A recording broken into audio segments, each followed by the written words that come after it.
Welcome to Absolute Units, the official podcast of the Museum of English Rural Life. I'm Joe Vaughan, the museum's social media manager. And I'm Ollie Douglas, the museum's curator of collections. So this is the second episode with researcher Tim Jerrome, who's doing a PhD at the University of Brighton. Tim's PhD is on queer rural history, so the lives of queer people and people in same-sex relationships in the English countryside. Last time we chatted with Tim about the challenges of researching queer history within archives. We talked about the challenges of researching queer history and trying to identify queer history in archival records that aren't necessarily set up for that to be easily findable. This time, we're going to be talking to Tim about some of the things that he has found since he's started his PhD research, some of which are right here in the building at the Museum of English Rural Life, in the archives, in the farm records, and we'll be finding out a little bit more about what direction his research is heading in. It was a brilliant conversation. I think it felt very special talking to Tim, especially because he used to work here, and seeing what he's found when coming back to the MERL, I think added something extra to it. Yeah. Enjoy.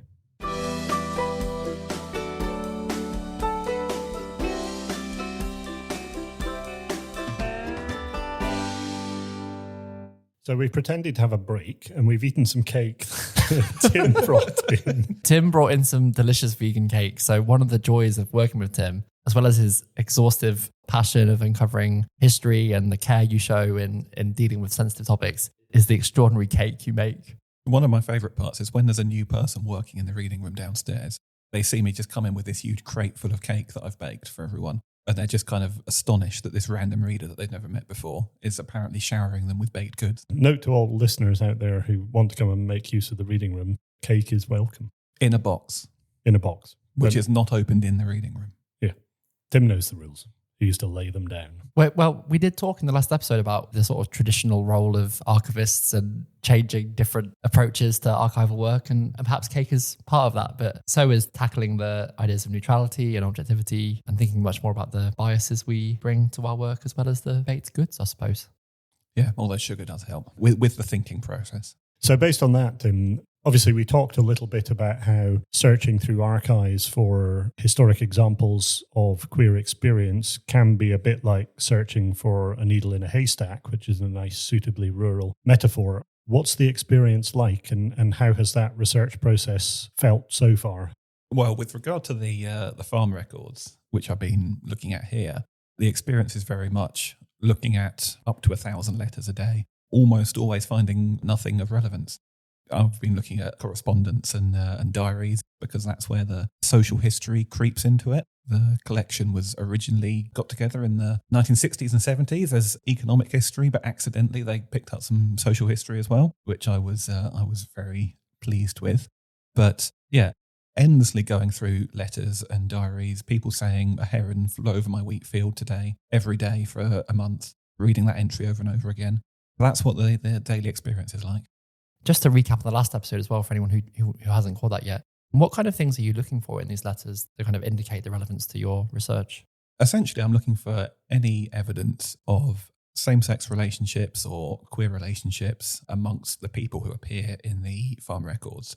So that can be farmers, that can be farm workers, or it could also be the authors of the letters talking about their community or what's going on in the local community. And maybe there's been a conviction of someone for a same-sex relationship that they want to talk about. Essentially, what I have to do is go through box upon box upon box of letters and diaries. And because there is so much of it, I have to skim read, basically.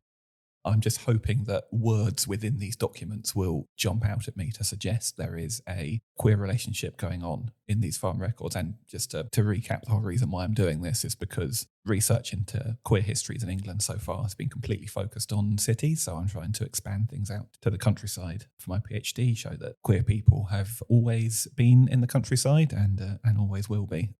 And I think that's a really important thing to emphasize, that the fundamental premise of your work is that queer people have always lived in the countryside.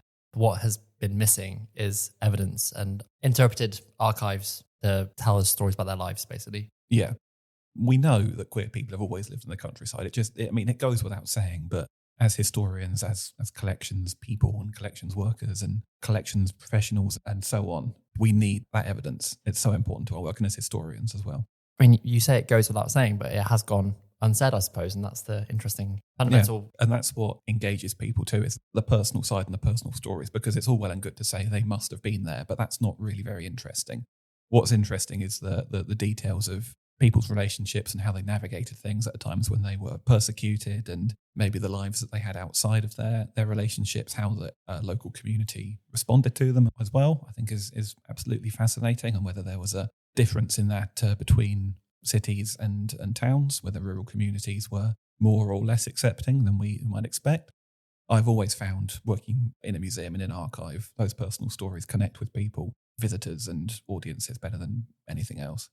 I want us to take a step back, Tim, and think about some of the barriers here to you finding the historical evidence that you're searching for. We spoke a little bit in the last episode about the language used and how sometimes these are euphemistic terms for queer relationships that aren't necessarily the ones that we would use today. And I think we could get into the challenge of reading the handwriting, which if you're talking about reading thousands of old historical letters, then there's a big challenge there. And I want to talk a little bit about that. But I think there's another challenge that, again, we alluded to in the last episode, which is really about how these things find their way into collections. So what you're looking at is a set of material. Essentially, it's here because it's about farm records. It's the administrative records of farms, account books, stock books, things to do with the purchases that farms are making, the way in which those farms are managed, the people they're employing, wage slips, those kind of things. And hidden in amongst those, there are sometimes these personal, familial, more emotional experiences and letters. It strikes me that this isn't an obvious place to look for queer history.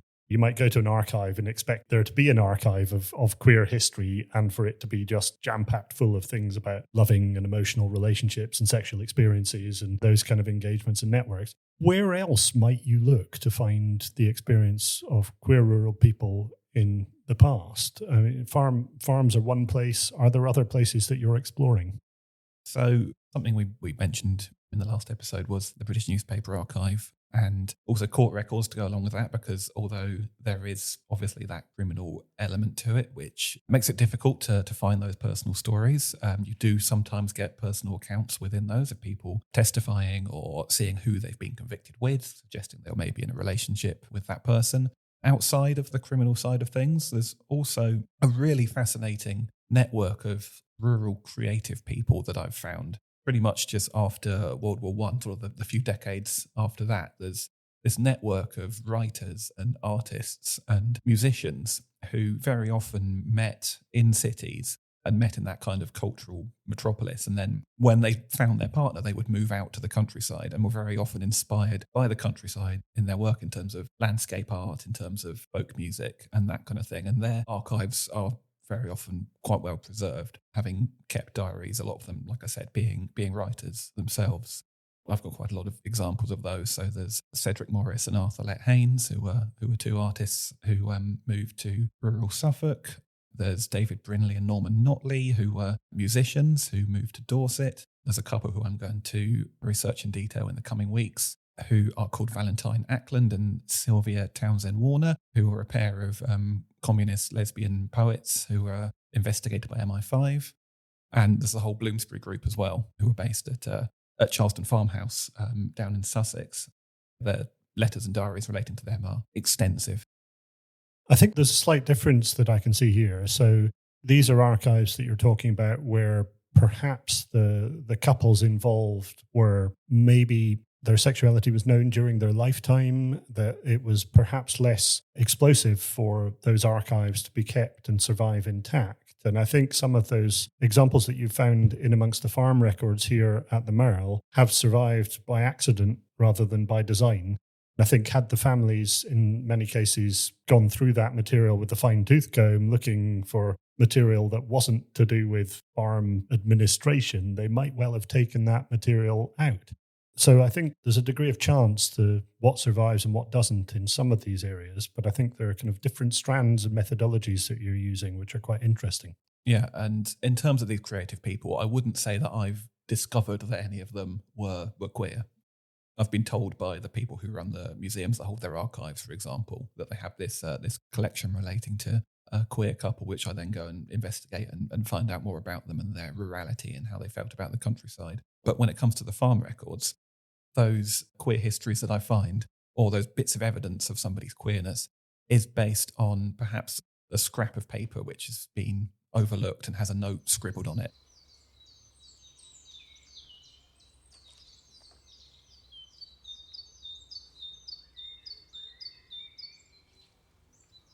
So I'm struck by the way you've been describing these experiences of visiting archives, Tim, in that you're crediting the archivists and the curators in many instances with having identified queer relationships from the collections that they care for, which will be music to the ears of lots of collections professionals, because often they get very irked when historians in the press claim to have discovered things that they've already catalogued and written about in often backroom kind of ways.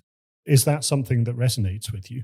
Yeah, so sometimes it can be difficult to tell when you're looking at the archives whether the person who catalogued those archives knew there was a queer relationship going on within the pages of the archive in the first place. One example of that is a pair of men who I found called Thomas and Austin, and I found them within the farm records relating to Vale Farm in Kent. And so I found a letter dated to 1883, which was written by Austin being a man who moved to New Zealand and was writing from Auckland. And he was writing to a farmer who ran Vale Farm called William Champion. He was essentially saying that he heard that William's brother Thomas had died, and he was upset that he hadn't heard that Thomas had died, and that he had an intimate friendship with Thomas. He was asking for a picture of Thomas, and most tellingly, he asked William Champion to destroy any letters that Austin had sent to Thomas, and that being a really strong indicator that there was some sort of romantic relationship between Thomas and Austin. The destruction of letters was very typical of same-sex couples, because letters were used very often to prosecute same-sex couples in court. Usually, if you sent a love letter to someone of the same sex, then you would expect them to destroy it upon receipt. The discovery of Thomas and Austin was fascinating because there was nothing in the catalogue which suggested that there was this same-sex relationship. And it was really hard to tell whether the person who catalogued it knew that there was something special going on there. The letter itself had its own catalogue entry, which was very unusual for letters in that collection of farm records. Without getting too technical, it's usually catalogued to a sort of a higher level. So a folder of letters might have its own catalogue entry, but individual letters didn't as a general rule, but this letter did, suggesting the archivist, who I think catalogued it in the 1970s, knew there was something really special about it, but didn't want to take that extra step of saying that there was potentially a same-sex relationship going on. And that was really, really interesting to me. That's a really interesting sort of meta-narrative on top of this history, the kind of history of the evidence and the documentation itself and how that morphs over time. Exactly. And that history of how the archival profession has changed, or perhaps not changed, its opinions on how to deal with this kind of material. Because essentially what the cataloguer had done is they put into the catalogue record basically some passages from the letter in which they'd included Austin saying that Thomas was one of his chief friends or something like that. So it was kind of probing at the edges of it, but not committing to anything. I'm struck by the degree to which its survival and its discovery and its cataloguing, all of that depended on someone in the 1960s or the 1970s having been interested in farm economics and agricultural economics and going out and collecting stuff that had nothing to do with the substance of that letter.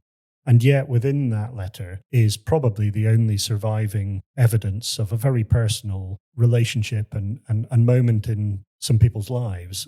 How do you think that compares, the moment of reading that and realizing what you've come across, or realizing what an archivist in the past might have come across, and finding a way to bring that to light and share it in different ways now? How does that compare to the experience of going to the archives or collections that relate to perhaps someone more significant in queer history terms? And I'm talking here about Vita Sackville West, again, someone whose life is relevant in the Museum of English Rural Life because she wrote the official history of the Women's Land Army, but she's possibly best known for the White Gardens of Sissinghurst, which she developed with her husband, but also for having had queer relationships. And I know you've recently been to Sissinghurst, so I wonder whether you could just reflect on that contrast between these sort of almost anonymous queer histories and then this very prominent figure. Yeah, I mean, obviously the difference, there's plenty of differences between the farmer Thomas Champion and Vita Sackville West in terms of their background and their public profile and the way they lived their lives and perhaps the way they felt they could or couldn't be open about who they were given their social status. But I mean, obviously it's brilliant when you have these higher profile people where other historians or other academics or researchers have already thought about the way they lived their lives, perhaps not thinking as I am about how they connect with their rurality. So that's a different spin that I can try to put on things. But it is a really special feeling to think perhaps you're the first one to have seen this letter and realised what is actually going on behind the page. It's almost this sort of ethereal feeling where you can see the archivist cataloguing it and maybe trying to think what they thought. And then you see William Champion, who this letter was sent to, because obviously he knew who Austin was. He would have known what his brother was getting on with and how he responded to that letter. And then maybe he then ran away and destroyed all these other love letters between Austin and Thomas as he was supposed to. And then I see kind of Austin writing the letter in New Zealand and how he might have been feeling and how emotional he might have been about it all. This personal collection that I have, when you're able to get hands on with something which isn't as much in the public profile, is something really special. And it makes all of the time looking at pointless doc books worth it. There's something extra moving about this because when you're dealing with a medium that is defined by being burned after reading, to find anything in this most like ephemeral field of letters makes it even more astonishing, I suppose. Yeah, and it can feel weird when you're reading something which, because I don't think this was necessarily the case with this. I'm reading somebody asking somebody else to destroy letters. He wasn't asking for this letter to be destroyed. But that can happen where if you're researching queer history, you find a letter that was supposed to be destroyed and it wasn't. That's very strange. That's sort of a new ethical challenge to think about as to whether you should be highlighting archives which were supposed to be destroyed and which the author never wanted to see the light of day. This reminds me of something that you and I have spoken about before, Tim, about the language that we use to describe these people in the past. All we know of their lives and sexuality are these small fragments in these letters that, if that person's wishes had been respected, wouldn't even exist. How do you feel about applying terminology to these figures, and what are the kind of ethical considerations in terms of labelling their relationships and how they navigated the world? Yeah, it's such a big challenge, which I don't think I necessarily have all the answers to yet. But for example, it's a challenge that we all had to face when I wrote a blog post on Thomas and Austin, because essentially I wanted to describe what they were in the title in such a way that readers would see the title and they'd think, oh, that's a gay couple in history, that's interesting, let's click on it. But at the same time, it felt disingenuous describing Thomas and Austin as a gay couple when that's never the word they would have used. Because, for example, the term gay acquired its modern meaning in the 1960s. The fact that they spoke in euphemism, it makes it really, really difficult for me and for anyone else doing this research to know how to describe these people. We want to use a word that a modern audience will understand, but we don't want to kind of betray the kind of identity that they had for themselves. I remember when we were talking about that blog post, there was a term that you proposed that would have been more accurate, but was it? Yeah, so this was a term that my wonderful supervisor suggested, which is either sexually or romantically dissonant, which I think is brilliant in terms of describing what they were. They were dissonant to what was the norm and what was societally acceptable. But if somebody in a blog title sees the phrase sexually dissonant, is that going to be catchy enough for them to want to click on and find out more? So it's a really big challenge. It's kind of almost translating the academic terminology, which in many ways is the most accurate terminology, into something that people will want to read. Do you have a sense of how you're going to write about these relationships in your PhD? And will that differ from the way in which you write about them in public engagement, blog post, kind of public-focused contexts? I hope not, because I don't just want to be a writer that other academics can read about. Essentially, my goal is for queer people who live in the countryside today to know that there is a place for them and that there always has been, and that there's always been I don't know if culture is the right word, but just for the sake of argument, this queer culture in the countryside, the same as it has been in cities, just it's slightly different, so that there is a place for them, and communicating that message is just as important as researching it in the kind of language that we use. I have to say, I feel this very strongly because when I grew up in the countryside of the East Midlands in the 90s, there was such little education or awareness or anything about being queer or gay or having these sort of queer relationships. There was also such a massive overexposure to like hostility, homophobia that, I can see it's really, really important work that you're doing. Thank you.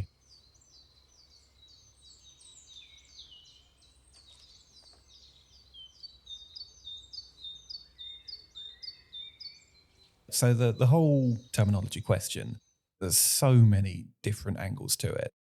There's 4 different ways that you think about terminology, which in any context is too much thinking about terminology. So the terms that are used in records by non-queer people, which are very often harmful content words, which have their own challenges, as we discussed in the previous episode briefly. The terms used by archivists as to whether they're going to be open and kind of put that to the forefront, that there's a queer relationship, which brings in issues of speculation and neutrality. The terms that queer people use to describe themselves with all of their euphemisms. I think I've only found one person so far in all of my research who is self-identified as homosexual or another term that we would use to describe a queer person today. So only one out of the dozens that I've looked into. And then the terms that I use to describe them as well in my outputs and making that relatable. I think I can see the archivist in you coming through, Tim, because archivists and curators love a terminology and a thesaurus challenge to come up with appropriate terms that make collections searchable and findable and browsable and meaningful. I was struck by something you said about speculative identification of people of different sexualities in the past. This idea of speculation makes me worry and think about the idea of retrospectively outing people who perhaps wouldn't necessarily have been out in their day, so to speak. It's a little bit like the use of retrospective diagnosis of sort of contemporary medical ideas to frame historical examples of illness. And I wonder whether you could reflect on some of the ethics and challenges around retrospective outing of people from the past. I'm glad you brought that up because it's one of those issues that I don't have a good answer to, if I'm completely honest. It's very tempting to kind of shy away from that in terms of whether you should be outing someone who themselves wasn't out in the past. I suppose you have to think about the reasons why they weren't out in the past or the societal backdrop to why they were behaving and writing the way they were and acting the way they were. You have to think about if they were alive today, would they have wanted things to be different? Obviously, I can't answer that question, but it's important to keep an awareness of these issues because what I'm trying to do, as well as just finding these queer histories, I'm trying to build up a methodology of how to best do this research so I can then advise other researchers, other academics, as well as museums and archives on how to do this research. So keeping an awareness that that is a challenge and that is something you're going to have to communicate to your audience and being open and honest about it, I think is really important because it is so tempting to just shy away from it and pretend it's not happening. And then when it does come up, when somebody asks you that question, you don't really know what to say. So if you're open and honest about it, that's the best way to have conversation. This makes me realize that my analogy there of retrospective diagnosis is not a very useful one because we're talking about emotional relationships between people or physical and sexual relationships between people.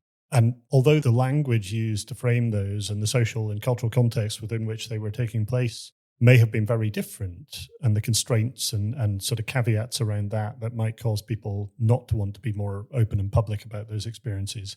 Fundamentally, you're talking about human emotional encounters and experiences. And I don't think they're that different over time. Whereas understanding an illness can be very different if you have no idea of the science and the wider frameworks that perhaps we have in the modern day. So understanding those experiences historically can be very different. So I guess what I'm saying is maybe we can empathize more with the historical experience of emotional relationships and encounters and sexual relationships and encounters by drawing on our own experience. And that brings me back to your understanding of creative practice and fiction and those ways of writing about history in the past. Is there a space for that in the work that you're doing, either in terms of your PhD, or is there a space for that in better articulating some of these histories in a way that will achieve those wider goals of making people feel accepted and comfortable in the countryside? Like I've been saying, the archives themselves are so sparse in terms of actual documents which tell you about somebody's sexual preferences or sexual activity or their own introspection about the fact that they are gay or lesbian or whatever modern term you would want to use. But the fact that there are so few of those specific documents, it means that you have to fill in the gaps with something in order to communicate that story to an audience who may not even have thought about not just rural queer histories, but queer histories more generally. We do have more archival material outside of these very specific queerness documents. So if you have a big archive of someone's life, I mean, for example, in the letter that I mentioned from Austin to William Champion, that letter, it didn't mention Austin's name at all. He signed it A.W. Gardner. And I didn't know Thomas's name because it didn't mention Thomas by name. It was just written to William Champion and mentioned his brother. So I had to go to the rest of the archive and look at all sorts of different documents that had been sent relating to the family to find out who these people were. And then I went to Ancestry, for example, to find out what their occupations were and how they met each other. So I found out they were cousins once removed from their family tree. And then you can then use those documents or perhaps fictional devices to fill in the rest of the picture and then to tell the story. So I'd love at some point to write a historical fiction book in which the first part of it is telling the story of one of these couples that I found, using both the archival information and other kind of contextual information to tell that story about what their daily lives were like, the drama about their love lives was like to experience. And then have a section after that on the kind of the archival methodology and the research and how to do the research. So combining that historical fiction with the research side of it into one book is something that I would absolutely love to do.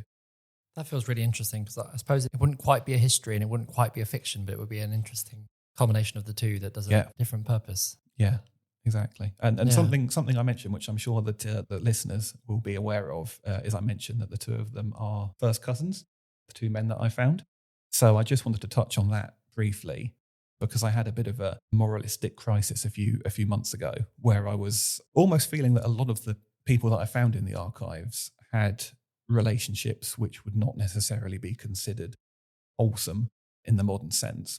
So there were people that had age gaps, for example. Age gaps are very common with lots of power imbalances, sort of employer-employee type thing going on, and people that were related, usually cousins. It did make me wonder, sort of, do I want to be platforming all of these relationships, which a modern audience would find to be, in certain ways, not ideal? But that's something else that I've had to come through in terms of being open and honest about ethical challenges. And that's also allowed me to make realizations about why sometimes these particular cases are the ones that are most prominent in the historical record. So, for example, I found out about a lot of these relationships that had age gaps from the newspaper reports in the British newspaper archive.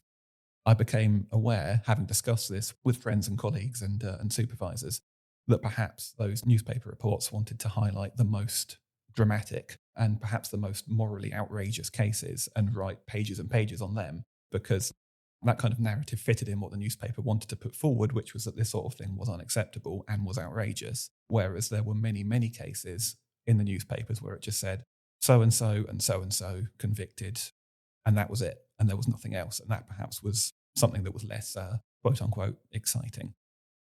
Something that I've thought about in these two conversations in your research is that just because you're finding these people who are in these relationships, these difficult relationships or problematic relationships, doesn't mean that there aren't many, many people who are enjoying much more wholesome homosexual relationships that far transcended editorial criteria of newspapers and broadsheets. I suppose that's going back to speculation, right? You can take the scant evidence that we have, probe the reasons why it exists, taking that as a starting point to actually think much more broadly and open-mindedly and looking at what may have been rather than just solely at what is presented as having happened. Yeah, of course. And essentially what I see my job as is to prepare people who want to do this sort of research themselves for the kind of journey they might undertake. It's become really, really clear to me that I have to include these kind of ethical challenges in my whatever outputs I have as a result of this, and communicate to people that that's just something you're going to have to deal with, and you're going to have to harness, and perhaps think of solutions and ways to conceptualize it that I haven't, or at least haven't yet. Yeah. Yeah. Thank you. Yeah.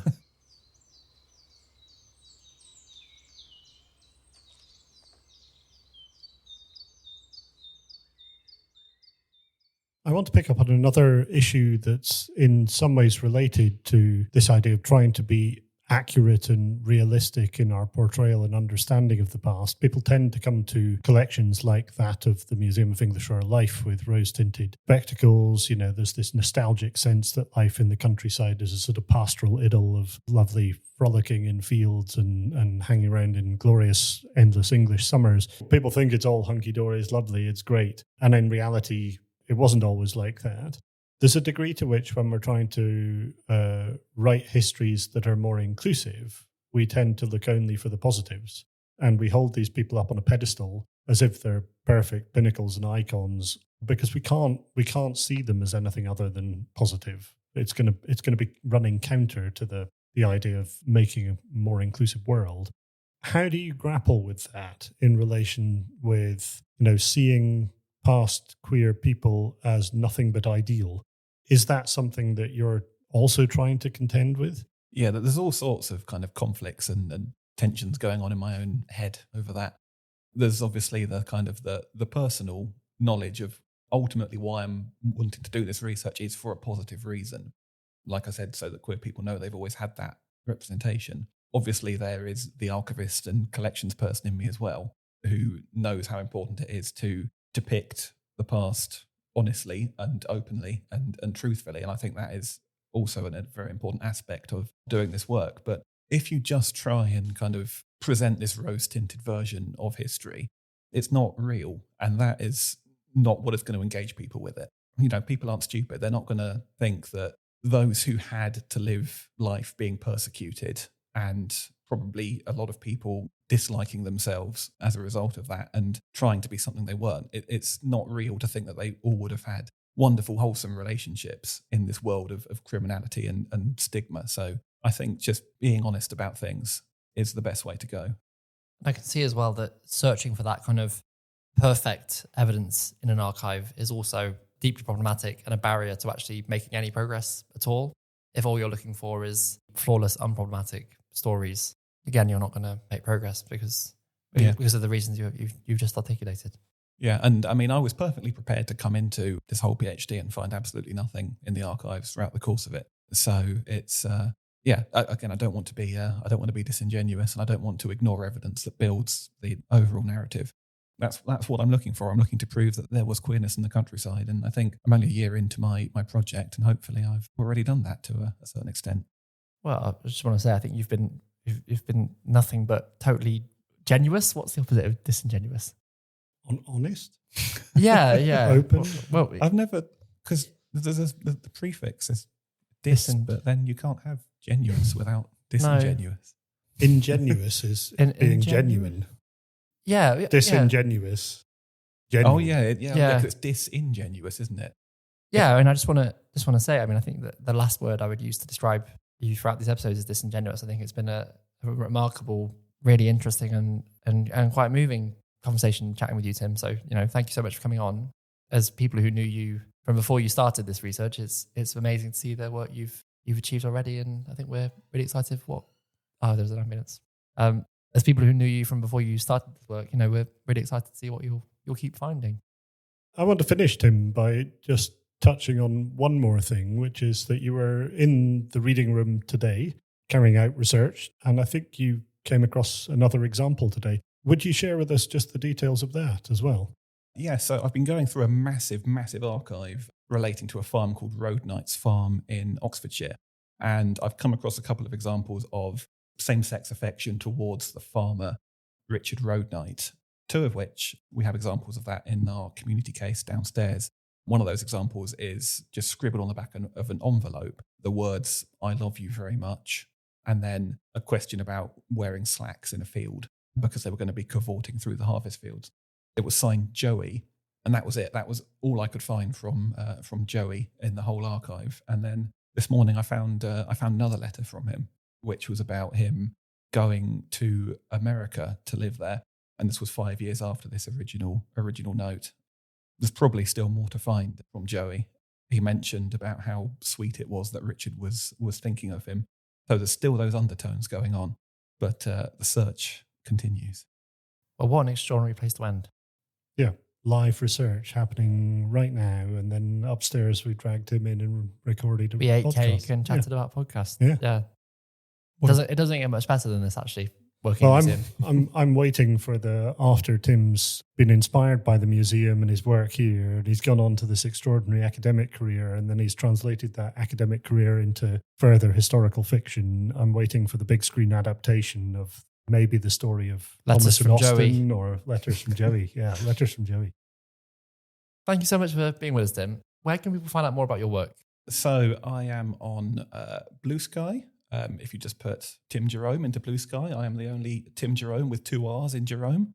So I'm very easy to find. That's quite an achievement, actually. I think I'm the only Tim Jerrome with that spelling in the whole country, actually. What about the whole internet? Oh, I doubt that anyone is the only anything in the...